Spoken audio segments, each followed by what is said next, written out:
We will be hearing initially from Professor Klaus Schwab, founder and executive chair of the forum, and then colleagues from the managing board, led by President Borge Brender, will be dealing with some of the main issues of the meeting in our press briefing. So thank you all for listening. Professor Schwab.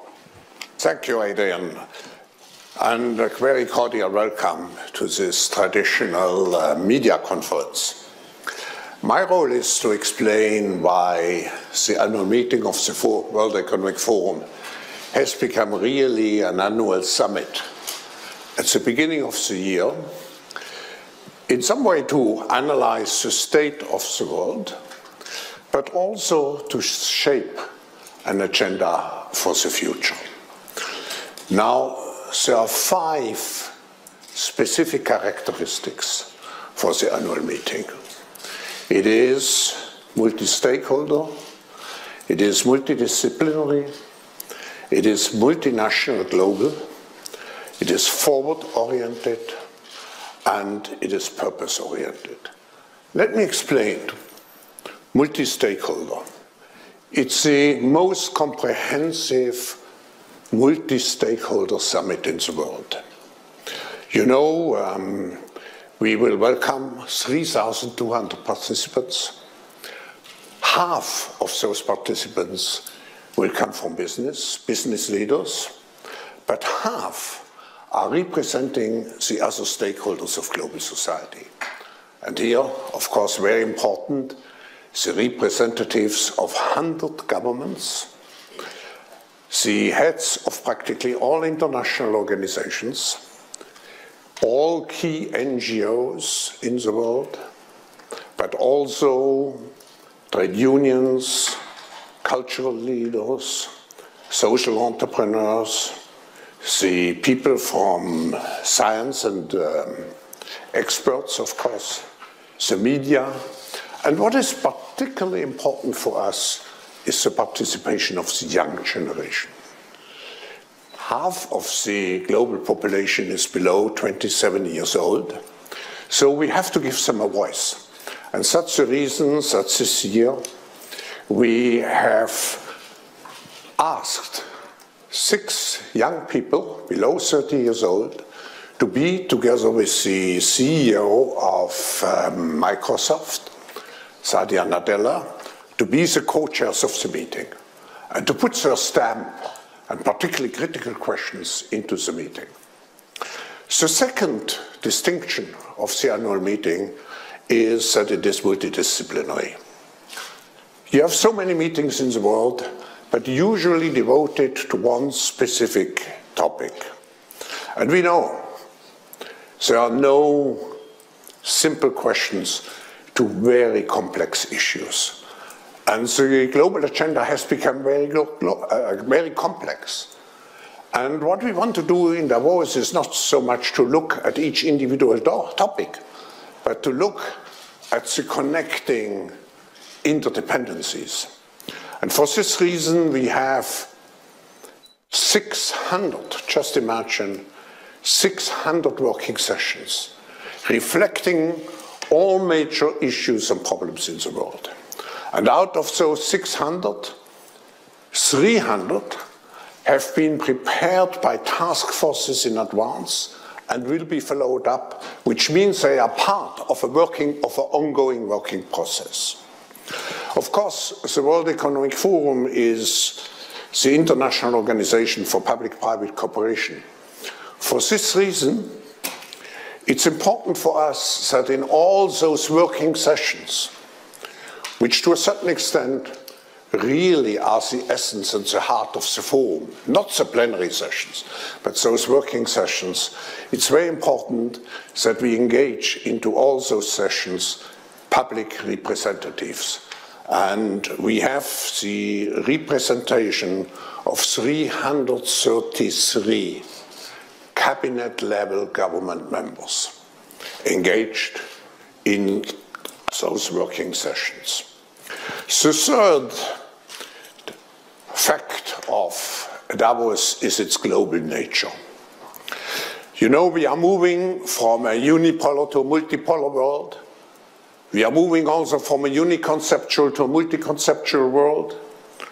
dialogues in order to create mutual understanding are more necessary than ever before.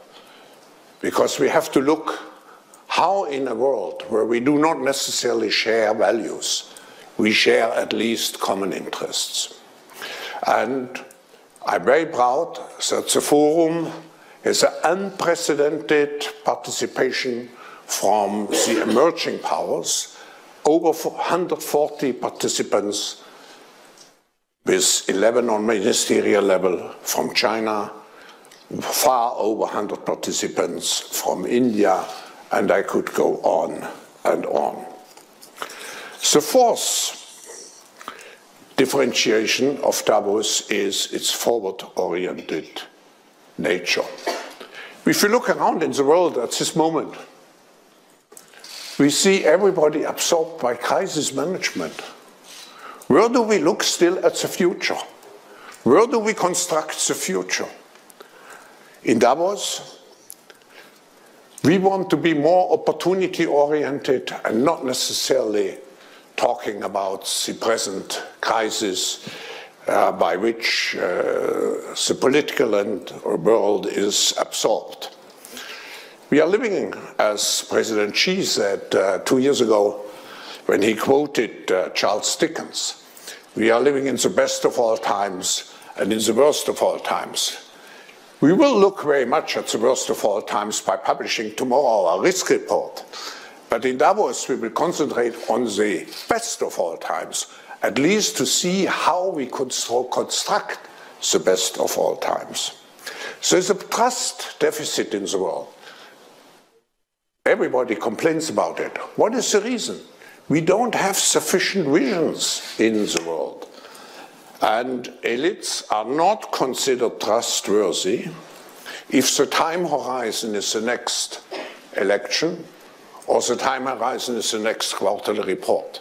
So in Davos, we purposely, deliberately, we want to take a longer term view, and we want to be opportunity oriented. We want to shape. Davos finally is purpose oriented. The Forum is not a decision-making body, but a multi-stakeholder, multidisciplinary, multinational constructive platform sharing a common purpose. The common purpose is improving the state of the world. And this year, we want to integrate our discussions into this concept of Globalization 4.0. You know, the Forum has conceptualized the notion of the fourth industrial revolution. Now, we want to make sure that our global governance structures, the way how we cooperate in the world, correspond to the new needs of a society living in the fourth industrial revolution. I want to draw your attention to this paper, manifesto, Davos Manifesto, Globalization 4.0, Shaping a Global Architecture in the Age of the Fourth Industrial Revolution. This paper provides a kind of framework for our discussions, and it has been shared with all participants from business and also from governments. When we talk about Globalization 4.0, let me just make one important point. We have to distinguish between globalization and globalism. Globalization is a fact, and globalization will increase because in a digital world, our global interdependence will increase. Globalization is a philosophy and a fact, whereas globalism is just an ideology, which means that everything we are doing should be submitted to the free forces of the market. We never have believed, by the way, in this kind of globalism, and I would refer to an article which I wrote already in '96 where I said globalization in its present form is not sustainable. So we have to define a new approach of globalization, which is more inclusive. Globalization produced winners and losers. And there were many more winners in the last 25, 30 years. But now we have to look after the losers, after those who have been left behind. So if we speak about globalization 4.0, it has to be more inclusive, more sustainable, and it has to be based more on moral principles. What we need is a moralization or remoralization of globalization. Now, you could say, or you could be very cynical, but let's face it, in 2019, we are in many ways at the crossroad of history. And the fact that so many global leaders from all walks of life will join us in Davos this week or next week is a positive sign. It demonstrates a commitment of leaders to a more collaborative world, a more constructive world, and deliberately a world which is more inclusive and more sustainable. Thank you. Thank you, sir. Can I ask colleagues to come and join us up on the platform?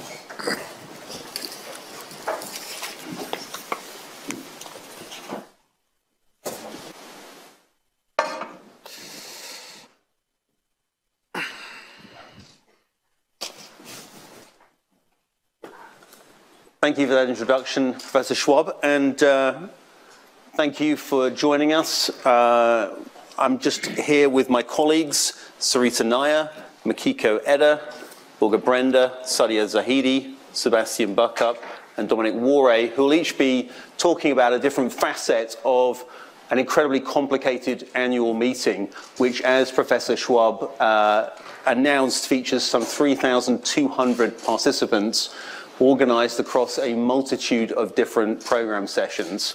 And before we go into some of that program, I'd like to turn to our president, Borge Brender, and ask Borge to introduce some of the major figures who will be leading some of the discussions in those sessions this year. Borge. Thank you, Adrian, and also thank you to Professor Schwab to really position our annual meeting in the way he did. We are, the world, facing growing connected and also complex challenges like slowing global growth, climate change, inequalities, and also we're seeing the result of the fourth industrial revolution. And to meet these challenges independently, it would be a daunting challenge. All these challenges at the same time is a really big challenge that can only be solved through cooperation. And also that the right people in a multi-stakeholder context come together.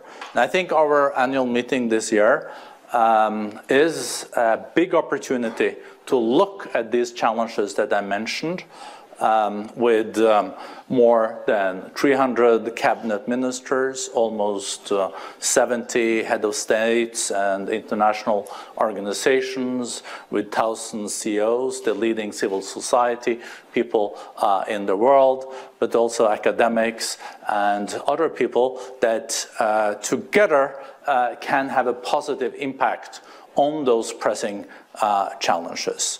And we will have the Secretary General of the United Nations, Antonio Guterres, on Thursday in Davos, sharing with us the state of the world, what to expect on climate change and fighting poverty and sustainable development goals in the year to come. We'll also have Christine Lagarde, head of IMF, heading a special session on how to secure that growth is more inclusive and that we also are able to continue this growth period.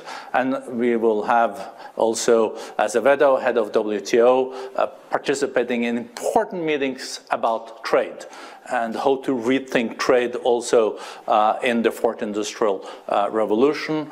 The CEO of the World Bank, Kristalina Georgieva, will be there too. 30 of the leading heads of international organizations. But we know that we also have to look at the regional challenges. And one of the regions that are under huge pressure is the Middle East. We will have 9 heads of states and governments from the Middle East in Davos. We will even look at the peace and reconciliation challenges there. We will have President Ghani from Afghanistan. We'll also have Prime Minister Sarraj from Libya. We'll also have the new president of Iraq. Looking at how can we together also with the business community secure jobs and opportunities and also rebuild these countries that have been under so much stress. And we know also that countries like Egypt with their prime minister will be there, Prime Minister of Jordan, Prime Minister Hariri of Lebanon will also be there, the Tunisian Prime Minister. See how these emerging economies can also create jobs and be winners in the fourth industrial revolution. We will have diplomatic sessions with the new special envoy, Gero Pedersen, the UN special envoy, that today is in Syria, in Damascus. He will come to Davos and we bring these leaders together. Have then also the special envoy, Ghassan Salameh, for Libya, with these leaders that I mentioned. And we also have the Prime Minister of PA, Palestine, that will look at how the Palestinian people can maneuver in this very difficult terrain. And Prime Minister Netanyahu, some months before the elections, but also we know that Israel plays a crucial role in the region, will be with us. We also know that our own part of the world, Europe, has its challenges. Adrian, I think we're faced with some of them in UK today too, and we will present our risk report in London tomorrow, so that will be interesting. We'll have key participation, of course, from UK, but we have 37 heads of states and governments from Europe and Eurasia joining us. Chancellor Merkel will be there, but also with the new chairperson of CDU, also Health Minister Jens Spahn will be there, and we will have a clear, also a German footprint, but we will also have the new Prime Minister of Spain. We will have the Prime Minister of Italy. We have the voice from Austria with Sebastian Kurz, the Chancellor. Also have Visegrad countries there. Prime Minister of Poland, President of Poland. We'll have the Prime Minister of Czech Republic, Slovak Republic. So we will also have a broader view, President of Ukraine. Also on the Eurasia part, we're very well represented with Prime Minister of Georgia, President of Azerbaijan, Prime Minister of Armenia, and also very good Russian participation headed by Economy Minister Maxim Oreshkin and also the Energy Minister. We will have diplomatic session on the West Balkans following up on this issue that we did in Davos last year, where the Prime Minister of Macedonia and the Greek Prime Minister came together and looked at the name issue. This year we also know that there are huge challenges related, for example, to Kosovo, 50% youth unemployment, the relationship between Kosovo and Serbia is very pressing, and we'll have then President Vučić of Serbia and also President Tadić of Kosovo. But the forum is as African, Latin American and Asian as we are European and North American. We will this year have 6 Latin American presidents coming. And we know there are a lot of new voices in Latin America. We will have the new Brazilian president laying out his vision, first visit outside Brazil after his inauguration, Bolsonaro. We also have the president of Peru there, president of Paraguay, the newly elected president of Costa Rica will be with us, and the newly elected president of Colombia and Ecuador. It's really going to be a Latin America inspired, very much so, annual meeting this year. On Africa, another very important continent, not only for Africa, but for the rest of the world. We will have also 6 or 7 presidents with us, and I think there's a lot of interest in the new Prime Minister of Ethiopia that in 6 months has established peace with Eritrea. He's changed the whole dynamics in his country, also facilitated positive development in South Sudan. We'll have then President Ramaphosa with us a couple of months before the election, sharing how he is going to revive and clean up the South African economy. On Asia, we have very strong participation with the Vice President Wang of China.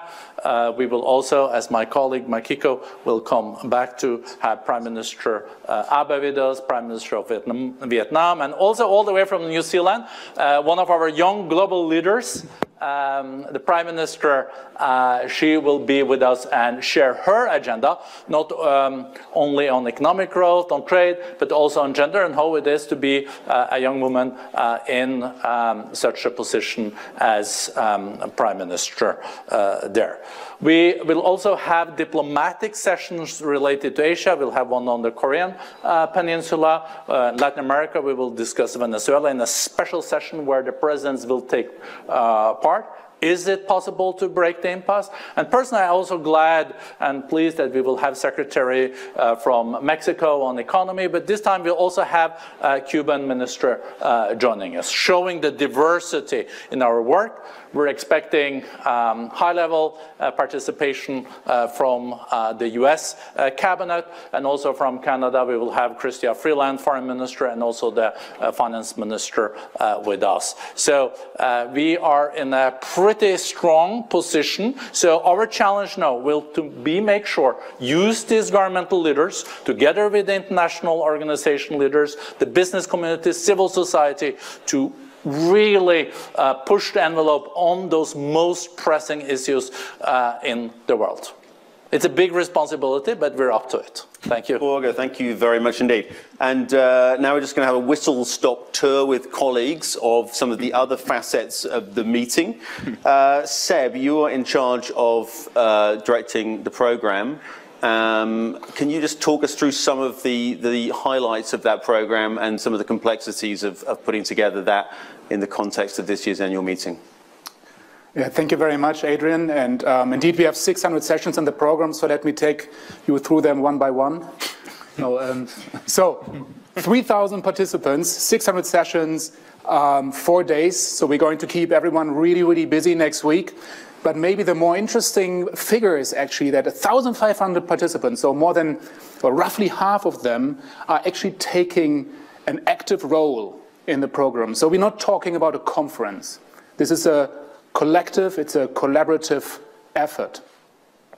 300 of the sessions are going to take place in the official program. 150 of those will be webcast live and filmed. So we are making, again, a huge effort to connect Davos with the world and the world with Davos. Maybe the last figure to share about the program, which is important, of course, is that 95% of all our panel sessions will have male and female participation, and we are going to work really hard over the next couple of days to move that closer even to 100%, where we believe this number should be. 3 brief aspects on the program itself. First of all, more than half of all of the sessions, so we're talking about more than 300 sessions, are directly linked to forum-led or forum-facilitated work. They are focused on impact, they are focused on yielding clear and concise proposals on how to shape the global architecture, and the topics will cut across the 6 thematic pillars of the meeting. One focusing on geopolitics, we heard about that already a little bit. One focusing on the future of economics. One on industry transformation and agile technology governance is one aspect of that. One focusing on human capital and the future of work. One focusing on risk resilience, and cyber is going to be a big piece of it. And one, of course, considering the theme of this meeting on institutional reform and economic cooperation is a very important element of that, of course. Second, the other half of the program, or most of the other half of the program, is really about helping participants and those who are watching at home to see the bigger picture, to identify new issues or to look at known issues in new ways. And we do that in 2 ways. On the one hand, we are engaging, of course, a diverse group of experts, many of whom engaged throughout the year in our system initiatives and our Global Future Councils as well. But we also do that by using cutting-edge technology. We're using data visualization technology, we're using new mapping technologies, and these technologies shall help us facilitate dialogue, hopefully impactful dialogue, in a complex range of issue areas, all the way from ocean plastic pollution to female workforce participation. In that regard, I would draw your attention to the Global Situation Room and the Global Situation Space. These are 2 of these areas where we are using these technologies to great effect.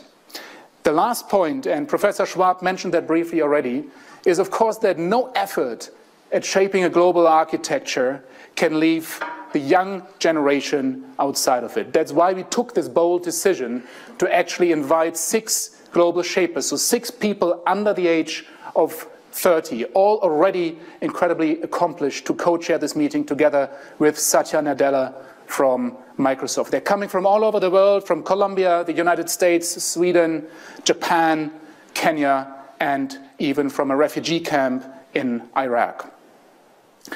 I'm often asked about a personal highlight from this meeting, so let me share one personal highlight. It's a very difficult one. It's like someone asking you to pick your favorite child.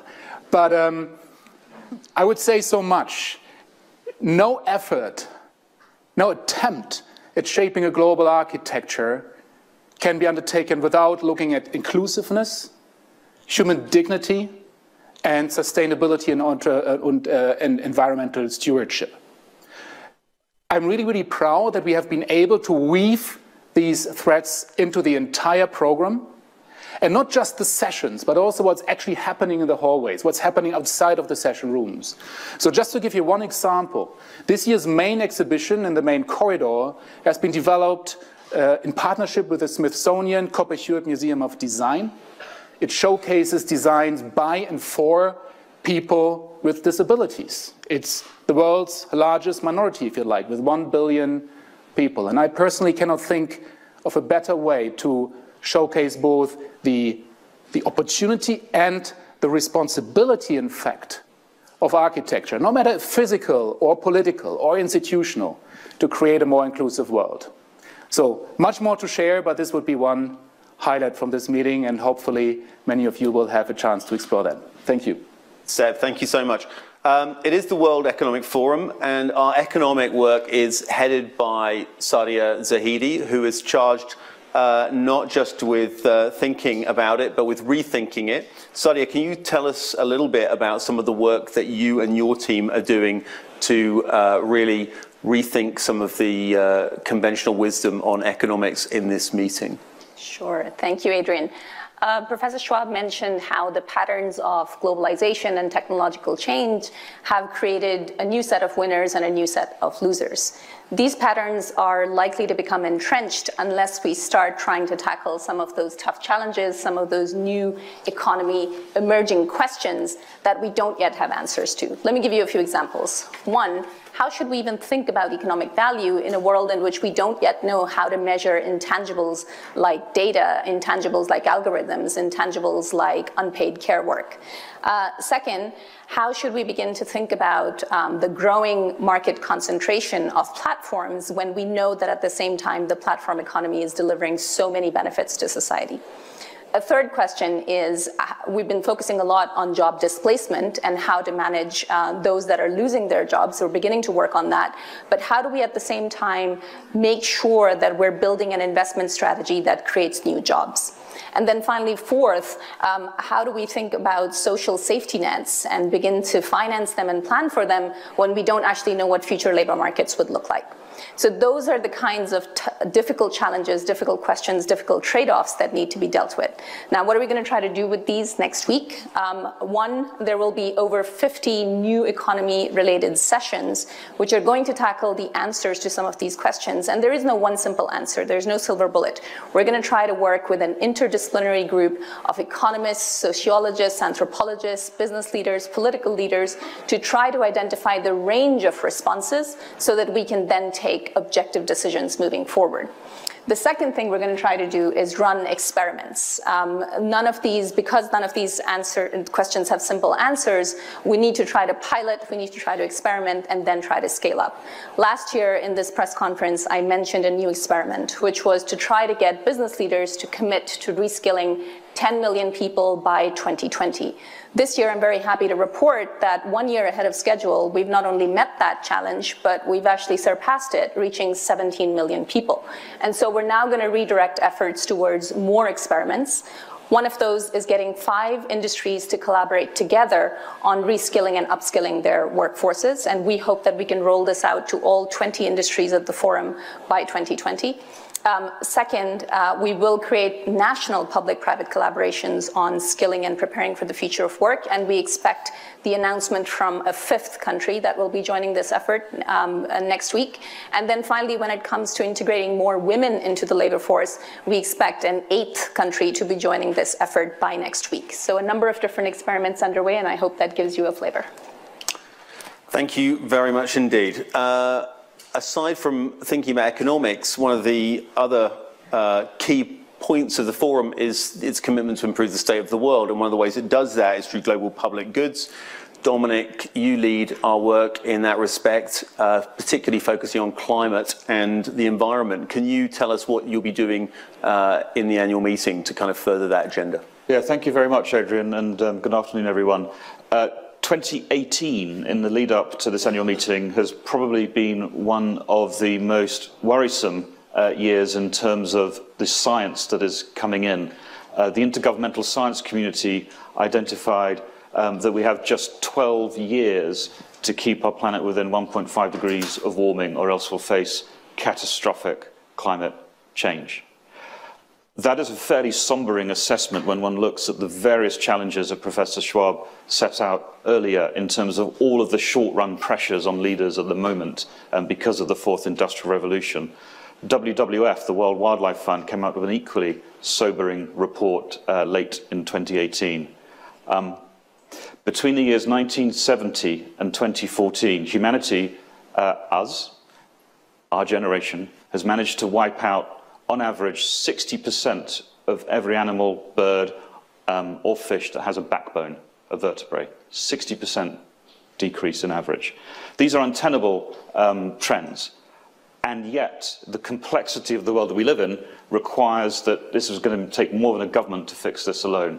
Globalization 4.0, drawing in the expertise, not just of environment ministries, not just of government itself, not just of international organizations, but also businesses, new technologies, new innovations, supply chains, NGOs, the younger generation and purpose-driven corporations and innovations, the 4th Industrial Revolution itself. There's a whole slew of opportunities that can help to tackle these problems, and that's what we'll be looking at in the annual meeting. A couple of examples.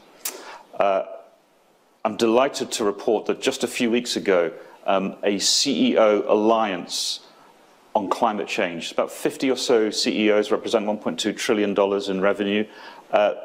They committed themselves and delivered a 9% reduction against a 2015 baseline in their carbon emissions, and they're meeting again in Davos to do more. We have the United Nations Secretary General Climate Summit coming up in September, and they are very keen to work in partnership with governments and others to drive that agenda forward. Similarly, Seb, you mentioned plastics. Last year we were talking about the analysis on the plastic challenge, the single-use plastics in the ocean. Over the course of the year, and driving forward at this annual meeting, is a new global plastic action partnership with the government of the UK and all of the Commonwealth network, the government of Canada and the G7 network behind it, and leading companies like the Coca-Cola company, PepsiCo, Dow, working with the first case out of the block in Indonesia, which is the country which has the second largest amount of plastic going into the sea, and a very strong target to meet. Real work undertaken with the World Bank and others to fix those problems. The food system, looking at a future challenge.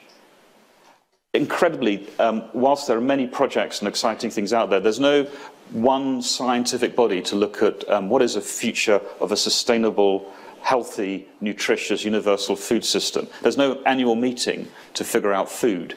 Over 70 leaders from across business, NGOs, key environmental organizations, key experts will be coming together with looking at the use of the fourth industrial revolution technologies about what is the future of our food system, what are the kind of organizational arrangements that we have. Globalization 4.0 in action.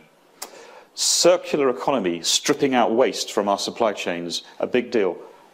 Here's an interesting fact that has emerged over the past year from the leaders in the circular economy space. We're delighted that Frans van Houten, the CEO of Royal Dutch Phillips, and Naiko Ishii, the Global Environment Facility, chair over 50 corporate and civil society and government leaders in this space.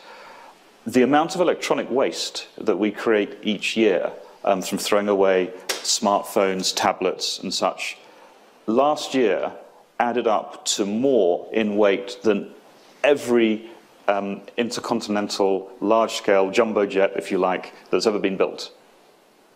1 year of e-waste in weight more than the airplanes that we use to go intercontinental has ever been built. It's just an incredible statistic, and yet there's more rare earth metals now available in that e-waste than probably in the ground. So reimagining the economy, not just in the West, not just in Europe and North America, but across many countries in Africa and China too. So there are many kind of very concrete things that are going on at this annual meeting, and we're delighted to see the Globalization 4.0 in action in terms of bringing together the public and the private to help resolve some of these key challenges. Dominic, thank you very much. One of the leaders, as Borge mentioned, who'll be taking a key role in Davos is Prime Minister Abe, and he'll be launching Japan's G20 agenda. If I can just turn to my colleague who runs our Tokyo representative office, Makiko Eda, just to say a few more things on that agenda and some of the other things that are going on in one of the world's biggest economies. Thank you, Adrian. Very, very excited that Japan is going to have a very strong delegation this annual meeting next week. And it's going to be led by Prime Minister Abe, who will be joined with four of his cabinet members with him. The business delegation of Japan is again a 10% increase from last year. So together it is a very special year for Japan. As you mentioned, Adrian, 2019 is a G20 leadership for Japan. And yesterday, Prime Minister Abe mentioned that he looked forward to coming back to Davos, which is his first return since 2014. And he will be talking about the key theme of the G20, which is going to happen in the middle of the year. And it's a good example of using annual meeting, which is the beginning of the year, as a springboard for the conversation that goes on for a year long. So therefore, Japanese leaders will be actively engaging with creating a dialogue for global architecture. Thank you. Makiko, thank you very much. And lastly, I just want to turn to my colleague Sarita Nayar, who heads up our business and system work, just to talk about the 1,500 or so business representatives who'll be participating in Davos this year. Sarita. Thank you, Adrian. As my colleagues have mentioned, the forum platform is pretty much about catalyzing impact. You heard a lot of examples here. Business, of course, was also quoted, and business drives a key role, plays a very critical role in actually delivering on this impact. This is one of the reasons why we work with business all year round, working on initiatives that are, of course, in support of our mission. Next week, we look forward to welcoming over 1,700 participants from the business community. They're going to represent over 20 industry sectors. They will come from over 100 countries. We have, as Borge had mentioned, very much a representation of the world. A third is Europe, a third from the US, and a third from Asia, Africa, and Latin America. And of course, in addition to the leaders from the global organizations that are very influential in the world, we will also have participation from young entrepreneurs, from technology pioneers, coming from the communities of young global leaders and global shapers. Now, business that is coming to the meeting is very actively involved in actually driving change and being part of initiatives that are cutting edge and very much about high impact. So I'd like to share a couple of examples, and the first of which is around advanced manufacturing and production. So these examples are really pointing towards some of the areas where business is taking a leadership role to shape a better future. And in this particular case, the forum has been working with many businesses to identify certain exemplar state-of-the-art factories that really serve as kind of a beacon examples that can be used to emulate by others. So we have about 16 factories across the globe, including China, Europe, and the US, that have actually opened their doors, and they are willing to share their knowledge, to share what they are doing and what kind of changes they have put in place to drive much more efficient systems, operations, as well as financially. And we hope to feature this next week. A second area is around empowering artificial intelligence leadership. We've talked about fourth IR technologies, and of course, artificial intelligence is a key area where we are now working in partnership with many businesses to co-create a practical guide around principles as well as tools that boards of large organizations can use to steward their own organizations. As you know, artificial intelligence is a very, very powerful technology, and it's really important that it is developed, designed, and also deployed very responsibly. Another area is data policy, and as we know that data is now being generated and created through all the technological applications, whether it's AI or Internet of Things. And a very important question we face is who actually has access to this data, and how do we make sure that it can be leveraged for the benefit of society? And here we are working with many organizations, and an example I'd like to quote is actually from the agriculture sector in India, where we are gathering the data and collecting it to create a data exchange mechanism and to be able to draw insights out of that data. This will get aggregated, it's data being collected through drones, through satellites, through Internet of Things, but then the outcome and outputs will actually be made available to millions of farmers. And this is one way that not only does data help us to increase productivity, let's say for farm outputs, but it also helps with increasing farmer incomes and improving their lifestyles, of course. So these examples of AI and data policy are actually being led by a Center for Fourth Industrial Revolution that Professor Schwab mentioned. And I'm happy to report that the network is now up and running in San Francisco, China, India, and Japan. And we are actually working on on-the-ground projects that will drive local impact. And last, I'd like to also quote one example from the health sector, which of course is a very, very important sector for us, and the forum has been working in this area for many, many years. Universal Health Coverage 2030 is a partnership that actually is led by the World Health Organization across the lake here, as well as the World Bank. It is one of the very few partnerships that actually has private sector involved, and it's really critical that the private sector plays a role in enabling and enhancing this very much global movement around universal healthcare. So we are very pleased that the forum is engaging actively with companies from the pharmaceutical sector, from hospitals, from other healthcare delivery industries to really drive impact here and to ensure that this momentum continues. So these are some examples, and these are the ways that business will play a role, not only next week, but frankly throughout the year, in ensuring that they are helping to shape that new global architecture, which we want to be very inclusive and certainly sustainable. Thank you. Sarita, thank you. Thanks to all of my colleagues. We have some time for some questions, so if I could ask those of you with questions to raise a hand. If you could, when you ask a question, just say your name and your organization for my colleagues. We have microphones to help us hear, so if we could pass that down, and we'll just gather some questions. Moving on. Hi, I'm Xing from Xinhua News Agency from China. Two questions, one to Professor Schwab and the other to all speakers. Professor Schwab, you are one of 10 foreigners who were awarded the China Reform Friendship Medals at the end of last year. Could you share with us your comments on China's reform policy in the last 4 decades, and what's your expectations for the process of China's reform in the near future? And the second question, a hot topic right now in the media is the deepened gap between the so-called elite and the left behind, demonstrated especially lately by the manifestation of Gilets jaunes in France. So the WEF is a prominent platform for the dialogue among world leaders since long. However, it seems that it is only accessible to a bunch of leaders of the society. Have you ever considered to diversify maybe the composition of the participants and integrate more layers of society into discussions, and maybe to create a platform for interaction and mutual understanding between business, political leaders, and those left behind? Thank you.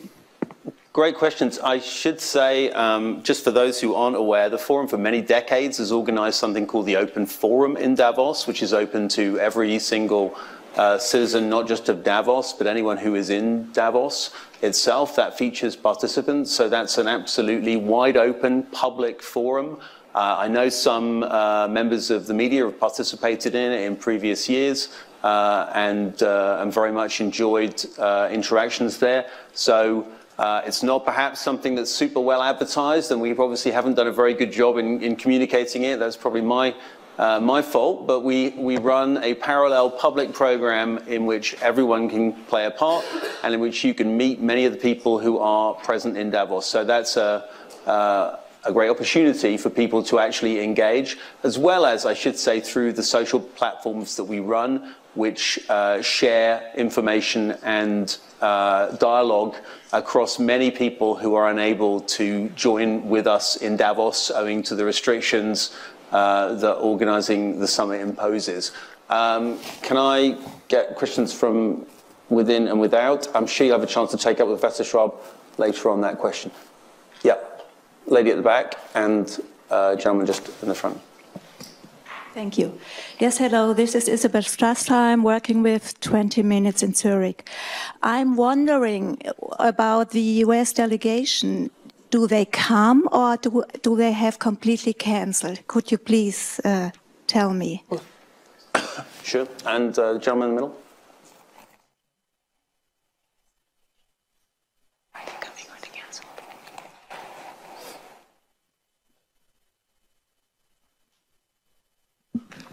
Thanks very much.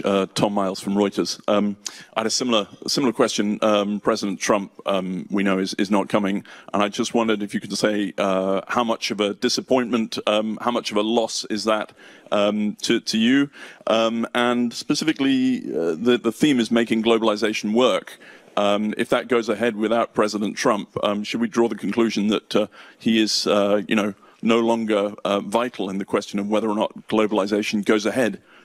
It will just continue without him, whether or not he's there. Thanks very much. I'm sure all of us would be humble enough to admit that globalization is bigger than any single individual, but I'd like to turn to our President, Borge Brende, just to speak a bit more about some of the leading figures who will be with us in Davos, and also perhaps a little bit about some of the major G7 delegations, including from the US.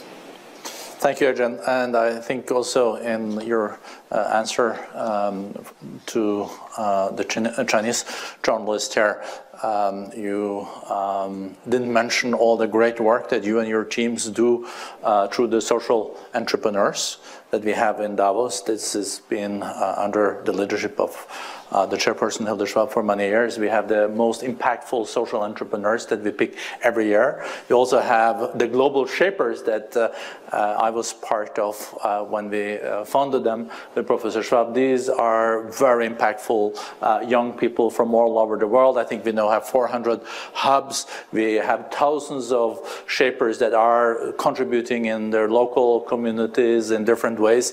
They will be in Davos, and this year they are also the co-chairs, this young generation, not talking about young global leaders, and also all the civil society leaders. Davos would not be possible without the head of Amnesty, Greenpeace, WWF, also Transparency International is a long list. So I feel that also as the former Secretary General of Red Cross, when I was invited, I feel that this is also a huge opportunity to also then really create a great space for discussing these issues. On the participation of the US President, I guess that was what you were referring to. We fully understand that, of course, President Trump will have to stay in DC as long as the government is facing this shutdown. We are very pleased, though, that the US will be participating with key secretaries. We will share details on this later with the US government. The US is the largest economy in the world, and we will have crucial discussions about how is globalization going to move forward. On trade issues, we also have, of course, Vice President of China there. We also have we are expecting key trade representatives of the US. And since we will have also important finance ministers, foreign ministers, trade ministers, and economy ministers and central bank governors from all over the world, I think we will also, in addition to trade, be able to look at how can we make sure that the slowing down of the global economy is not going deeper by not collaborating on necessary measures to take to also keep the growth momentum. Absolutely. I think, Tom, if you look at the list of ministerial and public figure participation, you'll see a growing trend up from 2017 when you had nearly 80 or so ministers from key portfolios to something like 90, I think, in 2018, that's now at 125 ministers representing some of those key portfolios that are really going to be crucial in some of those discussions about the issues we've seen in Globalization 4.0. Can I just take the microphone over to that side of the room? Thanks. Yes, Estado de São Paulo from Brazil, Jamil Chade. Two questions, actually. First, Mr. Brenda, what do you think is the biggest challenge Mr. Bolsonaro will have facing, let's say, in 2019, in your opinion? And to Mr. Schwab, you mentioned the remoralization of globalization. What do you expect from Mr. Moro on this debate? Thank you.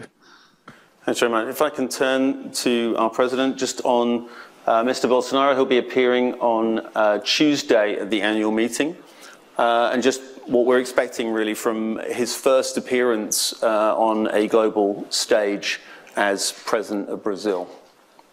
I think as the new president, he will have to also bridge the different political forces in Brazil, unify this. He's put forward a very ambitious economic program, also anti-corruption, that I think many Brazilians are very supportive of.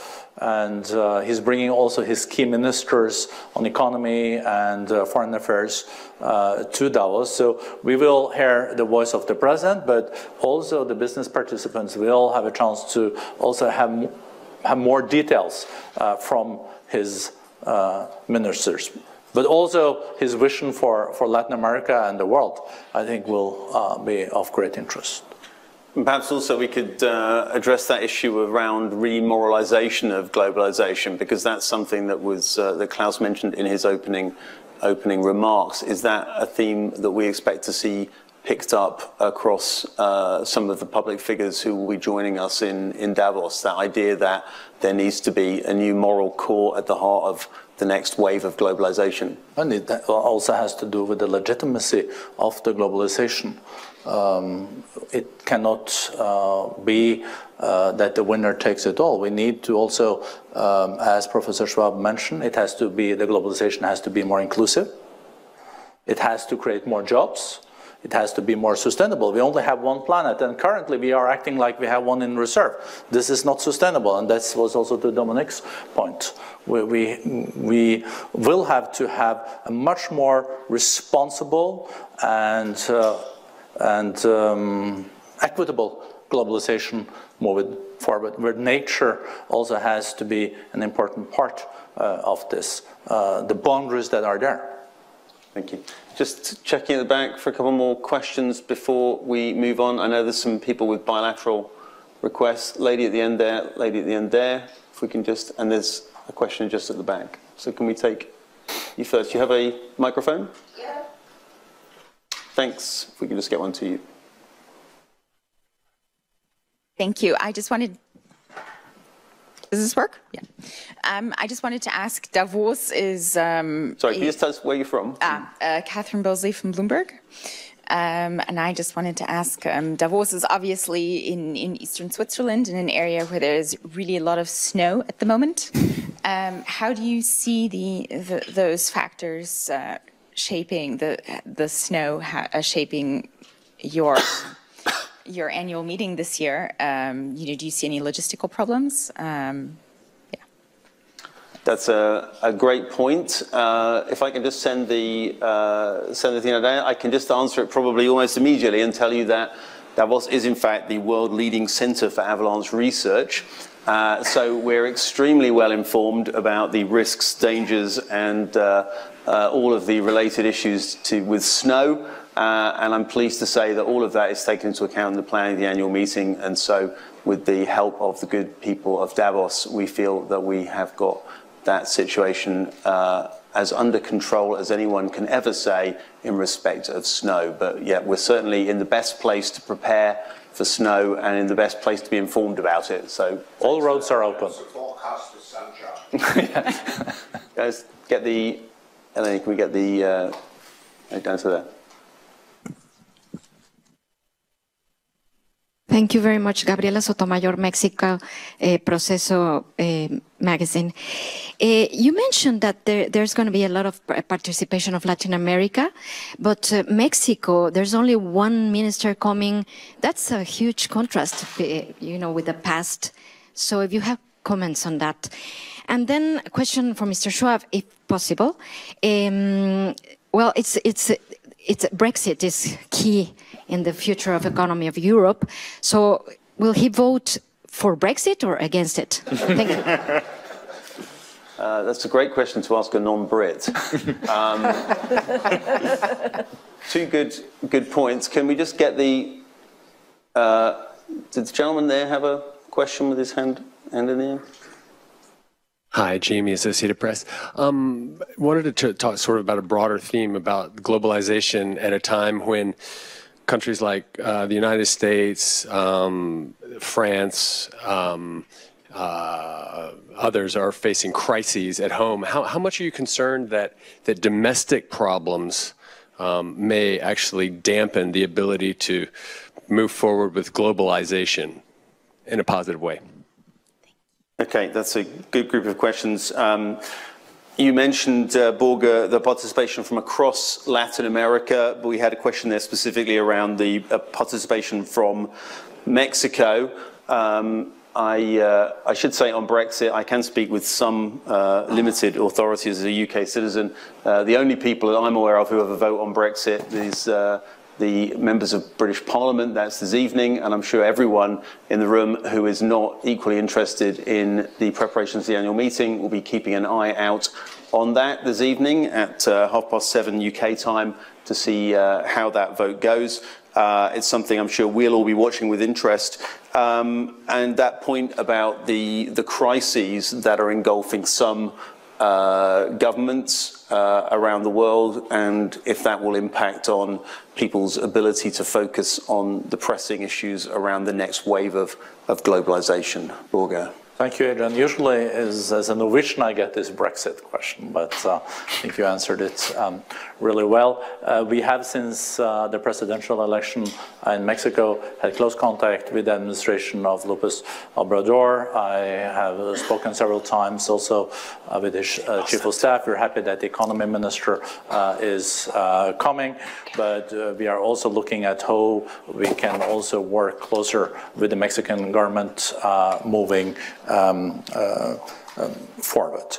Then on the question of globalization and how globalization also trickles down, and the legitimacy of globalization in G7 economies like the US and France was mentioned. What we're seeing in the US today, though, is that wages and salaries that have not moved for 2 decades are now increasing. But I think we also have to be very aware of those countries that are industrialized countries have had the toughest challenges coming from globalization. We've seen billions of people lifted out of extreme poverty, but of course many of these people have now also been competing with the traditional workforce. That's why the skilling issue, but also other issues of reviving economic inclusive growth are important. And I think also countries need to address domestically inequality issues. If you look at the Scandinavian countries, they have growth, low unemployment, but also are doing quite well on the Gini coefficient. But there is no active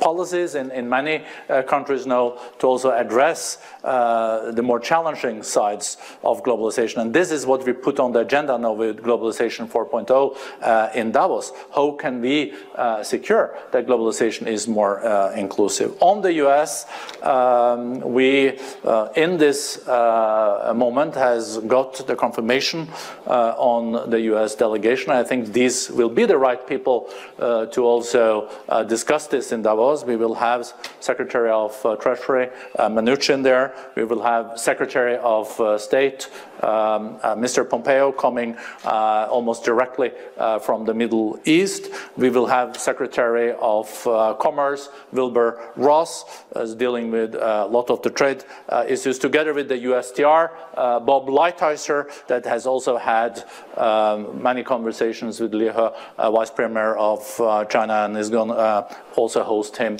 in DC a week after Davos, and also Chris Little, that is the Deputy Chief of Staff of President Trump. So this shows a very strong US participation at our annual meeting, and I hope this also will lead, and I know it will lead, to very important and constructive conversations.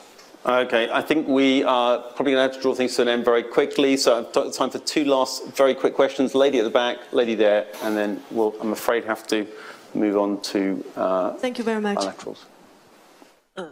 Thank you very much, correspondent of CCTV, China Television. So I have the 2 questions. The first one is how does the WEF see the future perspective of the global economy, especially in the 2019? And second question is that how does WEF get countries working together better?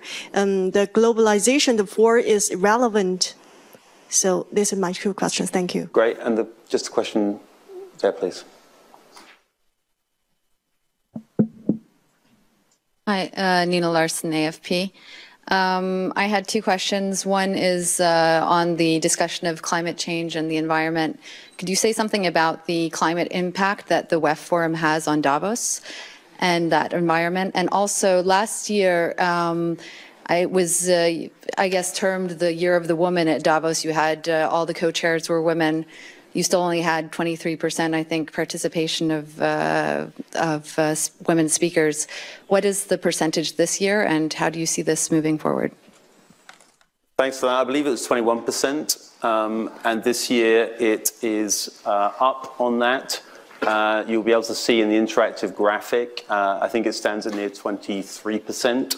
I'm sure that my colleagues, especially Sadia Zahidi, who works on our gender work, would join me in saying that's nowhere near sufficient representation of women in leading roles in business, politics, and international organizations.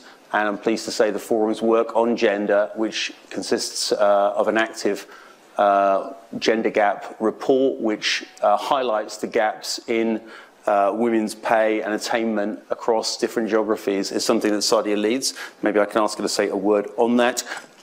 In terms of climate and the environment, Dominic, can you jump in a second on that? And if we are asking about the future of the global economy in 2019, that's something, Borge, I know that we'll be taking up with Madame Lagarde at the end of the meeting. Perhaps you could say a couple of words on that. And if I could start with Sadia, just on the gender piece. Sure. I think as Adrian mentioned, that number is still to be finalized as registration closes, stands at about 22% right now, up 1% from last year. In terms of speaking roles, we are higher than that. And as Seb already mentioned, we're trying to get to ensure that 100% of the sessions have that participation.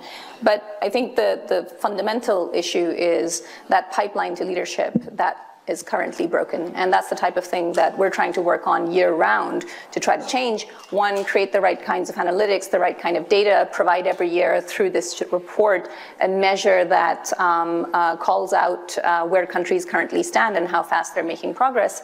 And the second aspect is helping countries make this change. And that's the Closing the Gender Gap project that I alluded to earlier, which is now working with 8 countries, and we hope to reach 10 countries by the middle of this year. And it's a very accelerated way of trying to improve gender parity in countries.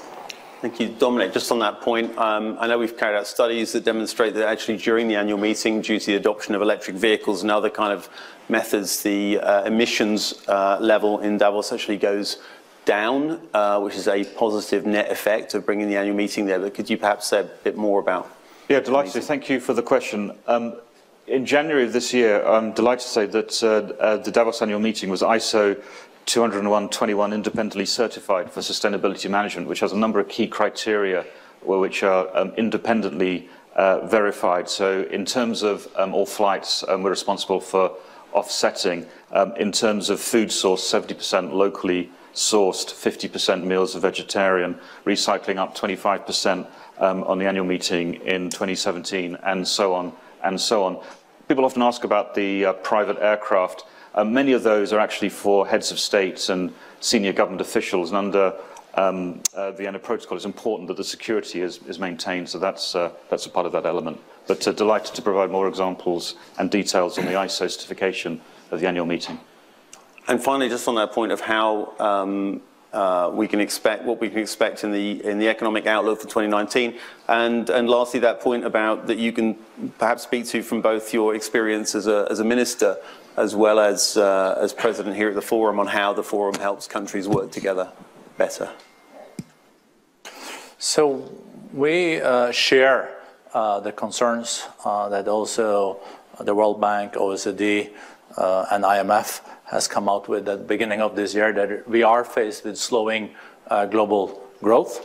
There is a combination, there are many factors, but one of the factors is, of course, we're seeing now also a scale down of the stimuli that was introduced in 2008. We're seeing increased global debt that we have to face.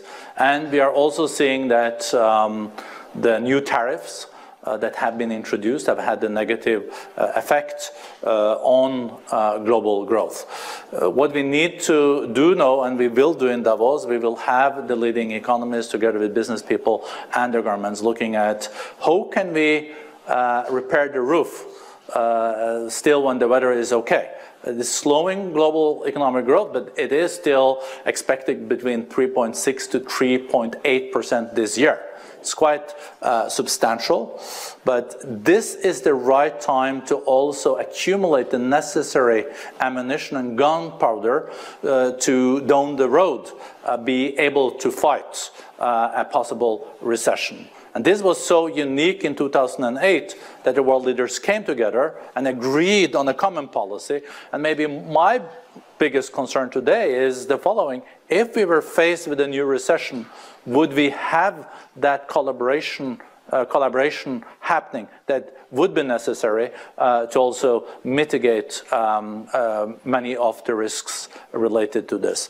In Davos, I think, and also during the year, most of our system initiatives, work streams, is really about collaboration. We are the international organization for public-private cooperation, and I think all the pressing issues that we have mentioned cannot be solved without collaboration, but also in a multi-stakeholder way. Thank you. Thanks to all of my colleagues. Thanks to everyone joining us on the video stream. We will be launching in London tomorrow our Global Risk Report. We hope you'll stay tuned for that. Thanks for joining us today, and we look forward to welcoming you to the annual meeting in a week's time. Thank you. Thank you. Thank you, Adrian.